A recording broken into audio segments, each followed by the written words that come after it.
ನಮಸ್ಕಾರ. ಈ ಎಪಿಸೋಡ್ನಲ್ಲಿ ನಾವು ಸಾಮಾನ್ಯ ಜ್ಞಾನ ಮತ್ತು ಕನ್ನಡಕ್ಕೆ ಸಂಬಂಧಪಟ್ಟಂಥ ಪ್ರಶ್ನೆಗಳನ್ನು ನೋಡ್ತೀವಿ. ಯಾಕಂತ ಹೇಳಿದರೆ ಯಾವುದೇ ಸ್ಪರ್ಧಾತ್ಮಕ ಪರೀಕ್ಷೆ ತಗೊಂಡ್ರೂ ಕೂಡ ಸಾಮಾನ್ಯ ಜ್ಞಾನದ ಜೊತೆಗೆ ಕನ್ನಡದ ಅನೇಕ ಪ್ರಶ್ನೆಗಳು ಕೂಡ ಇರುತ್ತೆ. ಸೊ ಮುಂಬರುವಂತಹ ನೇಮಕಾತಿಗೆ ನಿಮಗೆ ಅನುಕೂಲಕರವಾಗಿರಲಿ ಅನ್ನೋ ಕಾರಣಕ್ಕೆ ಈ ಎಪಿಸೋಡ್ನಲ್ಲಿ ಸಾಮಾನ್ಯ ಜ್ಞಾನದ ಒಂದಿಷ್ಟು ಪ್ರಶ್ನೆಗಳು, ಕನ್ನಡದ ಒಂದಿಷ್ಟು ಪ್ರಶ್ನೆಗಳು ಹಾಗೂ ಅವುಗಳ ಅರ್ಥವನ್ನು ಕೂಡ ಉತ್ತರದ ಜೊತೆಗೆ ವಿವರಣೆಯನ್ನು ಕೂಡ ನಾವು ತಿಳಿಸ್ಕೊಟ್ಟಿದ್ದೀವಿ. ಇಷ್ಟವಾದಲ್ಲಿ ಲೈಕ್ ಮಾಡಿ, ಶೇರ್ ಮಾಡಿ, ಕಮೆಂಟ್ ಮಾಡಿ. All the best.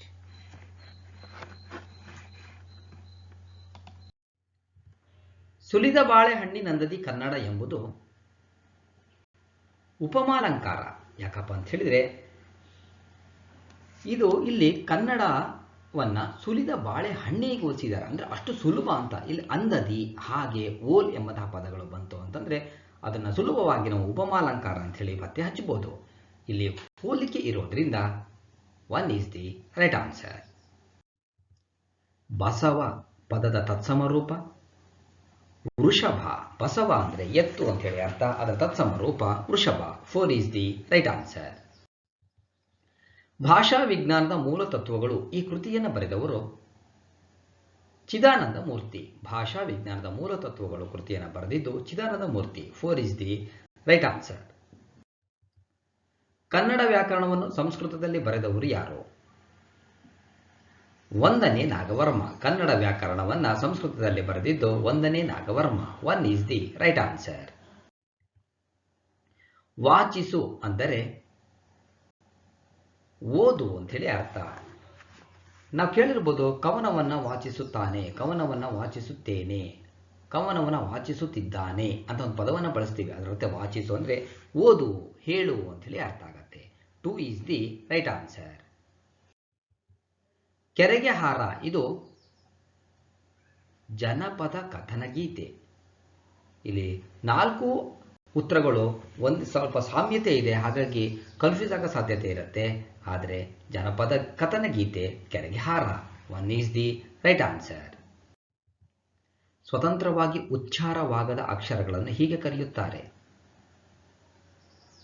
ವ್ಯಂಜನಾಕ್ಷರ ಅಂತ ಕರಿತೀವಿ. ಯಾಕಂದ್ರೆ ವ್ಯಂಜನಾಕ್ಷರವನ್ನ ಸ್ವತಂತ್ರವಾಗಿ ಉಚ್ಚಾರ ಮಾಡ್ಲಿಕ್ಕೆ ಆಗೋದಿಲ್ಲ, ಅದಕ್ಕೆ ಸ್ವರ ಸೇರ್ಕೊಳ್ಬೇಕಾಗತ್ತೆ. ಸೊ ಕ, ಗ, ಜ, ಡ ಇದೆಲ್ಲ ಇರುತ್ತೆ. ಅದಕ್ಕೆ ಸ್ವರ ಸೇರ್ಕೊಂಡಾಗ ನಾವು ಕ, ಚ, ಟ, ತ, ಪ ಹೀಗೆಲ್ಲ ಉಚ್ಚಾರವನ್ನ ಮಾಡಬಹುದು. 4 ಈಸ್ ದಿ ರೈಟ್ ಆನ್ಸರ್. ಹೊಸ ಅಂಗಿ ಇದು ಯಾವ ಸಂಧಿ? ಪ್ರಕೃತಿ ಭಾವ.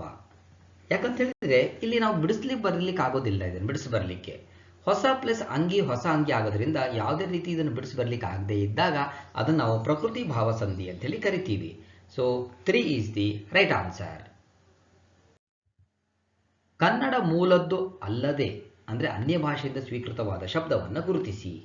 9 ರಿಂದ 13 ತನಕ ಪ್ರಶ್ನೆಗಳು ಇದೇ ರೀತಿಯಾಗಿರುತ್ತೆ. ದಾರಿ, ಹಾದಿ, ರಸ್ತೆ, ಕಾಡು. ಹಾಗಾದ್ರೆ ಇಲ್ಲಿ ಕನ್ನಡ ಮೂಲದ ಅಲ್ಲದೆ ಇರೋದು ಯಾವುದು? ರಸ್ತೆ. ದಾರಿ, ಹಾದಿ ಮತ್ತು ಕಾಡು ಕನ್ನಡ ರೂಪದ್ದಾಗಿದ್ರೆ ರಸ್ತೆ ಅನ್ಯ ಭಾಷೆಯ ಪದ. 3 ಈಸ್ ದಿ ರೈಟ್ ಆನ್ಸರ್. ದಿವಾನ ಅರಸು, ಆಳು, ಅಂಬಿಗ. ಇದರಲ್ಲಿ ಕನ್ನಡ ಅಲ್ಲದೆ ಇರುವಂಥದ್ದು ದಿವಾನ. 1 ಈಸ್ ದಿ ರೈಟ್ ಆನ್ಸರ್. ಜೀವನ, ಹಾಲು, ಗದ್ದೆ, ಗುಲಾಮ. ಹಾಗಾದರೆ ಅನ್ಯ ಭಾಷೆ ಪದ ಗುಲಾಮ. 4 ಈಸ್ ದಿ ರೈಟ್ ಆನ್ಸರ್. ಇನಾಮು, ಬಹುಮಾನ, ಉಡುಗೆ, ಗಮನ. ಇನಾಮು 1 ಈಸ್ ದಿ ರೈಟ್ ಆನ್ಸರ್. ಇನ್ನು ಬಹುಮಾನ, ಉಡುಗೆ, ಗಮನ ಕನ್ನಡ ಪದಗಳು. ಇನಾಮು ಅನ್ಯ ಭಾಷೆಯ ಪದ. ಮನೆ, ಜವಾನ, ಮೋಡ, ಸಾಹಸ. ಜವಾನ, ಮನೆ, ಮೋಡ, ಸಾಹಸ ಕನ್ನಡ ಪದಗಳಾಗಿದ್ದರೆ ಜವಾನ ಕನ್ನಡ ಪದ ಅಲ್ಲ. 2 ಈಸ್ ದಿ ರೈಟ್ ಆನ್ಸರ್. ಕೆಳಗಿನ ವಾಕ್ಯಗಳಲ್ಲಿ ಗೆರೆ ಎಳೆದ ಪದ ತಪ್ಪಿದ್ದಲ್ಲಿ ಸೂಕ್ತ ಪದ ಗುರುತಿಸಿ, ಸರಿ ಇದ್ದಲ್ಲಿ ತಪ್ಪಿಲ್ಲ ಎಂದು ಗುರುತಿಸಿ. 14 ರಿಂದ 17 ತನಕ ಪ್ರಶ್ನೆಗಳು ಈ ರೀತಿಯಾಗಿದೆ. ಮಕ್ಕಳು ಸಂಗೀತವನ್ನು ಸುಶ್ರಾವ್ಯವಾಗಿ ಆಡಿದರು. ಇಲ್ಲಿ ನೋಡಿದ ತಕ್ಷಣ ಗೊತ್ತಾಗತ್ತೆ ಅದು ಆಡಿದರು ತಪ್ಪಾಗಿದೆ. ಏನಾಗಬೇಕು? ಸುಶ್ರಾವ್ಯವಾಗಿ ಹಾಡಿದರು. 1 ಈಸ್ ದಿ ರೈಟ್ ಆನ್ಸರ್. ರಸ್ತೆಯ ದುರಸ್ತಿ ಕಾರ್ಯದಿಂದ ಸಂಚಾರಕ್ಕೆ ಅನಾನುಕೂಲವಾಗಿದೆ. ಹಾಗಾದರೆ ಈ ಪದ ಸರಿಯಾಗಿದೆಯಾ? ತಪ್ಪು. ಅದೇನಾಗಬೇಕು? ಅನನುಕೂಲ.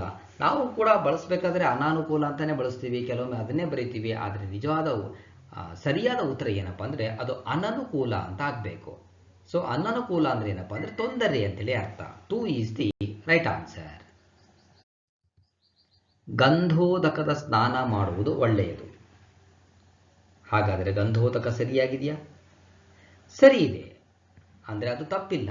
ಗಂಧ ಪ್ಲಸ್ ಉದಕ, ಗಂಧ ಗೊತ್ತಿದೆ ನಿಮಗೆ, ಶ್ರೀಗಂಧ, ಉದಕ ಅಂದರೆ ನೀರು. ಗಂಧೋದಕದ ಸ್ನಾನ ಮಾಡೋದು ಒಳ್ಳೆಯದು ಅಂತಂದರೆ ಗಂಧವನ್ನು ಹಚ್ಕೊಂಡು ಸ್ನಾನ ಮಾಡೋದು ಒಳ್ಳೆಯದು ಅಂತೇಳಿ ಅರ್ಥ. So 4 is the right answer. ಗಂಧೋದಕ ಸರಿಯಾಗಿದೆ. ಚುನಾವಣೆಯ ಸಭೆಯಲ್ಲಿ ಬಹಳ ಜನ ಸೇರಿದ್ದರು. ಚುನಾವಣೆ ತಪ್ಪಿಲ್ಲ, ಆ ಪದ ಕರೆಕ್ಟಾಗೇ ಇದೆ. 4 ಈಸ್ ದಿ ರೈಟ್ ಆನ್ಸರ್. ಅಸ್ಪೃಶ್ಯತಾ ಕಾಯಿದೆಯನ್ನು ಜಾರಿಗೊಳಿಸಲಾದ ವರ್ಷ 1976. ಸಂವಿಧಾನದ ವಿಧಿ 17 ಅಸ್ಪೃಶ್ಯತಾ ಆಚರಣೆಯನ್ನು ನಿಷೇಧಿಸಿದೆ. ಭಾರತ ಸರ್ಕಾರವು ಅಸ್ಪೃಶ್ಯತೆಯನ್ನು ನಿರ್ಮೂಲನೆಗೊಳಿಸಲು 1976ರಲ್ಲಿ ಅಸ್ಪೃಶ್ಯತಾ ಕಾಯ್ದೆಯನ್ನು ಜಾರಿಗೊಳಿಸಿದೆ. 2 ಈಸ್ ದಿ ರೈಟ್ ಆನ್ಸರ್. ಭಾರತದ ಅಧ್ಯಕ್ಷರನ್ನು ಅವರ ಅವಧಿಯು ಪೂರ್ಣಗೊಳ್ಳುವ ಮೊದಲೇ ಈ ಕ್ರಮದಿಂದ ತೆಗೆದುಹಾಕಬಹುದಾಗಿದೆ. ದೋಷಾರೋಪಣ ವಿಧಾನ. ಸಂವಿಧಾನದ 61 ವಿಧಿಯು ರಾಷ್ಟ್ರಪತಿಯವರಿಗೆ ಮಹಾಭಿಯೋಗ ಅಥವಾ ದೋಷಾರೋಪದಿಂದ ಪದಚ್ಯುತಿಗೊಳಿಸುವ ಬಗ್ಗೆ ತಿಳಿಸುತ್ತದೆ. ಲೋಕಸಭೆ ಅಥವಾ ರಾಜ್ಯಸಭೆಯಲ್ಲಿ ಅವರ ವಿರುದ್ಧದ ಆಪಾದನೆಗೆ ಸಂಬಂಧಿಸಿದ ಪ್ರಸ್ತಾವನೆಯನ್ನು ಮಂಡಿಸಬೇಕು. ಆ ಪ್ರಸ್ತಾವನೆಗೆ ಸದನದ ಒಟ್ಟು ಸದಸ್ಯರ 4/1 ಸದಸ್ಯರ ಸಹಿಯಾಗಿರಬೇಕು. ಆ ಪ್ರಸ್ತಾವನೆಯನ್ನು ರಾಷ್ಟ್ರಪತಿಗಳಿಗೆ ಕಳುಹಿಸಬೇಕಾಗುತ್ತದೆ. 2 ಈಸ್ ದಿ ರೈಟ್ ಆನ್ಸರ್. ಲೋಕಸಭೆಯ ಕೋರಂ ಎಂದರೆ ಅದರ ಸಭೆಯನ್ನು ನಡೆಸಲು ಹಾಜರಿರಬೇಕಾದ ಸದಸ್ಯರ ಗರಿಷ್ಠ ಸಂಖ್ಯೆ ಅಂತೇಳಿ ಅರ್ಥ. ಯಾವುದೇ ಸದನವು ಕಾರ್ಯಗಳನ್ನು ನಡೆಸಲು ಆ ಸದನದಲ್ಲಿ ಅಧ್ಯಕ್ಷರನ್ನು ಸೇರಿಸಿ ಒಟ್ಟು ಸದಸ್ಯರ 10/1 ಸದಸ್ಯರು ಹಾಜರಿರಬೇಕು. ಅಂದರೆ ರಾಜ್ಯಸಭೆಯಲ್ಲಿ 25 ಸದಸ್ಯರಿರಬೇಕು. ಇದರ ಅರ್ಥ ಕೋರಂ ಇದೆ ಎಂದು ಸೂಚಿಸುತ್ತದೆ. ಲೋಕಸಭೆಯಲ್ಲಿ 55 ಜನ ಹಾಜರಿದ್ದರೆ ಲೋಕಸಭೆಯಲ್ಲಿ ಕೋರಂ ಇದೆ ಎಂದು ಅರ್ಥ. So 2 is the right answer. ಸರ್ವೋಚ್ಚ ನ್ಯಾಯಾಲಯದ ಒಬ್ಬ ನ್ಯಾಯಾಧೀಶರು ಇವರಿಗೆ ಲಿಖಿತ ರಾಜೀನಾಮೆಯನ್ನು ನೀಡುವುದರ ಮೂಲಕ ಯಾವಾಗ ಬೇಕಾದರೂ ತನ್ನ ಹುದ್ದೆಯಿಂದ ತೆರವಾಗಬಹುದು. ರಾಷ್ಟ್ರಪತಿಗಳು. ಸರ್ವೋಚ್ಚ ನ್ಯಾಯಾಲಯದ ಮುಖ್ಯ ನ್ಯಾಯಾಧೀಶರು ತಮ್ಮ ರಾಜೀನಾಮೆ ಪತ್ರವನ್ನು ರಾಷ್ಟ್ರಪತಿಗಳಿಗೆ ನೀಡಿ ಹುದ್ದೆಯಿಂದ ತೆರವಾಗಬಹುದು. 4 ಈಸ್ ದಿ ರೈಟ್ ಆನ್ಸರ್. ಲೋಕಸಭೆಯಲ್ಲಿ ಒಂದು ನಿರ್ದಿಷ್ಟ ಮಸೂದೆಯನ್ನು ಹಣಕಾಸಿನ ಮಸೂದೆಯೇ ಅಥವಾ ಅಲ್ಲವೇ ಎಂಬುದನ್ನು ಅನುಚ್ಛೇದ 110 ಉಪವಿಧಿ 3ರ ಮೇರೆಗೆ ಇವರಿಂದ ಇವರು ನಿರ್ಧರಿಸಬಹುದು. ಸಭಾಧ್ಯಕ್ಷ. ಸ್ಪೀಕರ್ ಅಂದರೆ ಸಭಾಧ್ಯಕ್ಷ ಹುದ್ದೆಯು ಗೌರವದಲ್ಲಿ ಸುಪ್ರೀಂ ಕೋರ್ಟ್ನ ಮುಖ್ಯ ನ್ಯಾಯಾಧೀಶರ ಸ್ಥಾನವನ್ನು ಹೊಂದಿದೆ. ಸಭಾಧ್ಯಕ್ಷರು ಜಂಟಿ ಅಧಿವೇಶನದ ಅಧ್ಯಕ್ಷತೆಯನ್ನು ವಹಿಸುತ್ತಾರೆ ಮತ್ತು ಯಾವುದಾದರೂ ಮಸೂದೆ ಹಣಕಾಸು ಮಸೂದೆಯೇ ಅಥವಾ ಅಲ್ಲವೇ ಎಂಬುದನ್ನು ತೀರ್ಮಾನಿಸುತ್ತಾರೆ. 3 ಈಸ್ ದಿ ರೈಟ್ ಆನ್ಸರ್. ಭಾರತೀಯ ಸಂಸತ್ತಿನ ಮೇಲ್ಮನೆಯನ್ನು ಹೀಗೆಂದು ಕರೆಯುತ್ತಾರೆ: ರಾಜ್ಯಗಳ ಕೌನ್ಸಿಲ್. ಭಾರತದ ಸಂಸತ್ತು ರಾಷ್ಟ್ರಪತಿ, ರಾಜ್ಯಸಭೆ, ಲೋಕಸಭೆ, ರಾಜ್ಯಸಭೆಯ ಮೇಲ್ಮನೆ, ಲೋಕಸಭೆ ಕೆಳಮನೆ ಒಳಗೊಂಡಿರುತ್ತದೆ. ರಾಜ್ಯಸಭೆ ಎಂದರೆ ರಾಜ್ಯಗಳ ಸಭೆ ಎಂದರ್ಥ. ಅಂದರೆ ರಾಜ್ಯಗಳ ವಿಧಾನಸಭೆ ಹಾಗೂ ಕೇಂದ್ರಾಡಳಿತ ಪ್ರದೇಶಗಳಿಂದ ಆರಿಸಿ ಬಂದವರ ಸಭೆಯಾಗಿದೆ. ಇದನ್ನು ಹಿರಿಯರ ಸದನ ಅಥವಾ ಬುದ್ಧಿವಂತರ ಸದನ ಎಂದು ಕರೆಯುತ್ತಾರೆ. 1 ಈಸ್ ದಿ ರೈಟ್ ಆನ್ಸರ್. ಹಂಪಿಯಲ್ಲಿ ಹಜಾರ ರಾಮ ದೇವಾಲಯವನ್ನು ಯಾರು ನಿರ್ಮಿಸಿದರು? ಕೃಷ್ಣದೇವರಾಯ. ಹಂಪಿಯು ವಿಜಯನಗರ ಅರಸರ ವಾಸ್ತುಶಿಲ್ಪದ ತವರು ಮನೆಯಾಗಿದೆ. ಕೃಷ್ಣದೇವರಾಯನ ಪೂರ್ವ ದಿಗ್ವಿಜಯಗಳ ನೆನಪಿಗೆ ಹಜಾರ ರಾಮಸ್ವಾಮಿ ದೇಗುಲವನ್ನು ಹಾಗೂ ವಿರೂಪಾಕ್ಷ ಗುಡಿಯ ಕಲ್ಯಾಣ ಮಂಟಪದ 156 ಅಡಿ ಎತ್ತರದ ಗೋಪುರವನ್ನು ನಿರ್ಮಿಸಿದನು. 3 ಈಸ್ ದಿ ರೈಟ್ ಆನ್ಸರ್. ಈ ಕೆಳಗಿನವರಲ್ಲಿ ಕರ್ನಾಟಕ ರತ್ನ ಪ್ರಶಸ್ತಿಯನ್ನು ಪಡೆದ ಮೊದಲ ಕವಿ ಯಾರು? ಕೆ.ವಿ. ಪುಟ್ಟಪ್ಪ ಅಂದರೆ ಕುವೆಂಪು. ಯಾವುದೇ ಕ್ಷೇತ್ರದ ಸರ್ವತೋಮುಖ ಅಭಿವೃದ್ಧಿಗೆ ಶ್ರಮಿಸಿದ ಹಿರಿಯರಿಗೆ ಕೊಡಮಾಡುವ ಕರ್ನಾಟಕ ರತ್ನ ಪ್ರಶಸ್ತಿಯನ್ನು 1992ರಲ್ಲಿ ಸ್ಥಾಪಿಸಿ ಅದೇ ಸಮಯದಲ್ಲಿ ಕುವೆಂಪು ಮತ್ತು ಡಾಕ್ಟರ್ ರಾಜ್ಕುಮಾರ್ ಅವರಿಗೆ ಮೊದಲ ಬಾರಿಗೆ ನೀಡಲಾಯಿತು. So 3 is the right answer. Tuhfat ul Muhiyuddin ಎಂಬ ಕೃತಿ ಬರೆದವರು ಯಾರು? ರಾಜಾರಾಮ್ ಮೋಹನ್ ರಾಯ್. ರಾಜಾರಾಮ್ ಮೋಹನ್ ರಾಯರು 1828ರಲ್ಲಿ ಕಲ್ಕತ್ತಾದಲ್ಲಿ ಬ್ರಹ್ಮ ಸಮಾಜವನ್ನು ಸ್ಥಾಪಿಸಿದರು. ಇವರನ್ನು ಭಾರತೀಯ ಪುನರುಜ್ಜೀವನದ ಪಿತಾಮಹ ಎನ್ನುವರು. ತುಹಫತ್ ಉಲ್ ಮುಹಿಯುದ್ದೀನ್ ಅಂದರೆ ಏಕದೇವತಾರಾಧನೆ ಎಂಬ ಕಿರುಹೊತ್ತಿಗೆಯನ್ನು ರಚಿಸಿ ಮೂಢನಂಬಿಕೆ, ಮೂರ್ತಿ ಪೂಜೆಯನ್ನು ಖಂಡಿಸಿದರು. 3 is the right answer.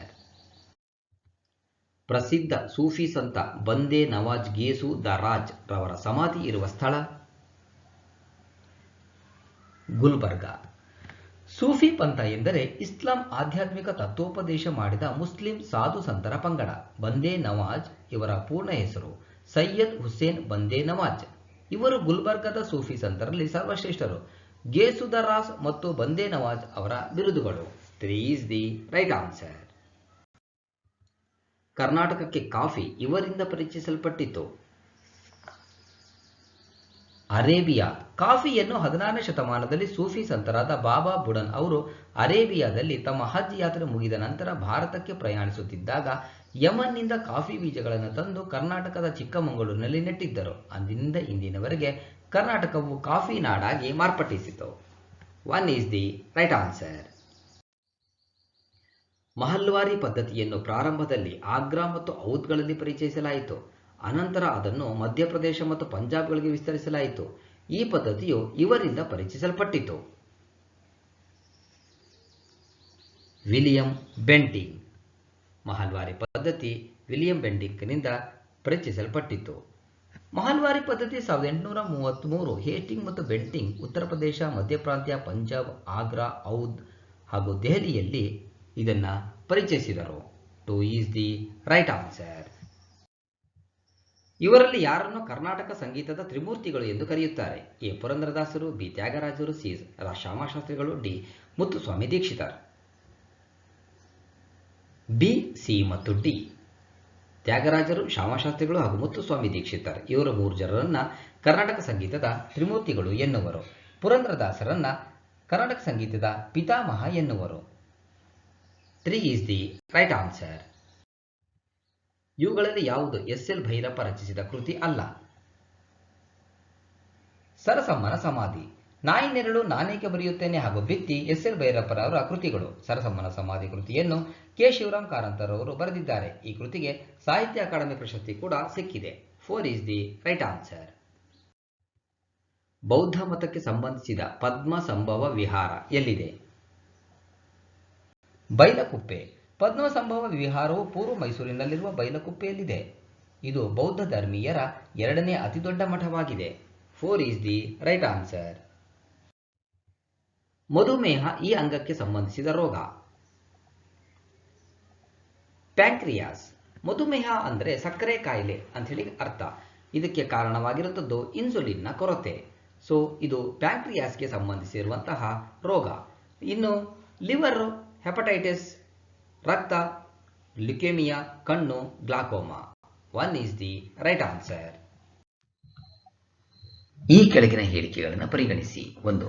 ರಾಷ್ಟ್ರೀಯ ಬೇಹುಗಾರಿಕಾ grid NATGRID national intelligence grid ಗುಪ್ತಚರ ಮತ್ತು ತನಿಖಾ ಸಂಸ್ಥೆಗಳ ನಡುವಿನ ಕೊಂಡಿಯಾಗಿ ಕಾರ್ಯನಿರ್ವಹಿಸುತ್ತದೆ. 2. ರಾಷ್ಟ್ರೀಯ ಅಪರಾಧ ದಾಖಲೆಗಳ bureau national crime records bureau NCRB FIR ಮತ್ತು ಕದ್ದ ವಾಹನಗಳ ಬಗ್ಗೆ ಆನ್ಲೈನ್ ಡೇಟಾಬೇಸ್ ಅನ್ನು ನಿರ್ವಹಿಸುತ್ತದೆ. 3. ರಾಷ್ಟ್ರೀಯ ಅಪರಾಧ ದಾಖಲೆಗಳ ಬ್ಯೂರೋ ಅಪರಾಧ ಮತ್ತು ಅಪರಾಧ ಪತ್ತೆ ಜಾಲ ಮತ್ತು ವ್ಯವಸ್ಥೆಗಳ crime and criminal tracking network and systems ಯೋಜನೆಯನ್ನು ಕಾರ್ಯಗತಗೊಳಿಸುತ್ತದೆ. ಮೇಲಿನ ಯಾವ ಹೇಳಿಕೆಗಳು ಸರಿಯಾಗಿದೆ? ಸರಿಯಾದ ಉತ್ತರ ಆಪ್ಷನ್ ಡಿ, ಮೇಲಿನ ಎಲ್ಲ. So D is the right answer. 1687ರಲ್ಲಿ ಮೊಘಲ್ ಸೇನಾನಿಯಿಂದ ಬೆಂಗಳೂರನ್ನು ವಶಪಡಿಸಿಕೊಂಡ ಮೈಸೂರಿನ ದೊರೆ ಯಾರು? ಚಿಕ್ಕದೇವರಾಜ ಒಡೆಯರ್. 1687ರಲ್ಲಿ ಔರಂಗಜೇಬನ ದಳಪತಿ ಕಾಸಿಂ ಖಾನ್ ಮರಾಠ ಏಕೋಜಿಯಿಂದ ಬೆಂಗಳೂರನ್ನು ಗೆದ್ದುಕೊಂಡನು. ಸೇನೆಯ ಖರ್ಚು ಮೊದಲಾದ ಬಾಬ್ತುಗಳಿಂದಾಗಿ ಅವನು ಹಣದ ಅವಶ್ಯಕತೆಯಿಂದ ಬೆಂಗಳೂರನ್ನು ಚಿಕ್ಕದೇವರಾಜ ಒಡೆಯರಿಗೆ 3 ಲಕ್ಷಕ್ಕೆ 1689ರಲ್ಲಿ ಮಾರಾಟ ಮಾಡಿದನು. 4 is the right answer. ಸಂಪೂರ್ಣವಾಗಿ ಈ ವಿಡಿಯೋ ನೋಡಿದ್ದಕ್ಕೆ ಮತ್ತೊಮ್ಮೆ ನಿಮಗೆ ಹೃತ್ಪೂರ್ವಕವಾಗಿರುವಂತಹ ಧನ್ಯವಾದಗಳು. All the best. Thank you. ಸ್ನೇಹಿತರೆ, ವಿಡಿಯೋವನ್ನು ನೋಡಿದಂಥ ಎಲ್ಲರಿಗೂ ಧನ್ಯವಾದಗಳು. ನಾಳಿನ ಪ್ರಚಲಿತ ಘಟನೆಯ ವಿದ್ಯಮಾನದೊಂದಿಗೆ ಮತ್ತೆ ನಿಮ್ಮನ್ನು ಭೇಟಿಯಾಗ್ತೀವಿ. ಅಲ್ಲಿವರೆಗೂ ಎಲ್ಲರಿಗೂ ಧನ್ಯವಾದಗಳು. ನಮಸ್ಕಾರ.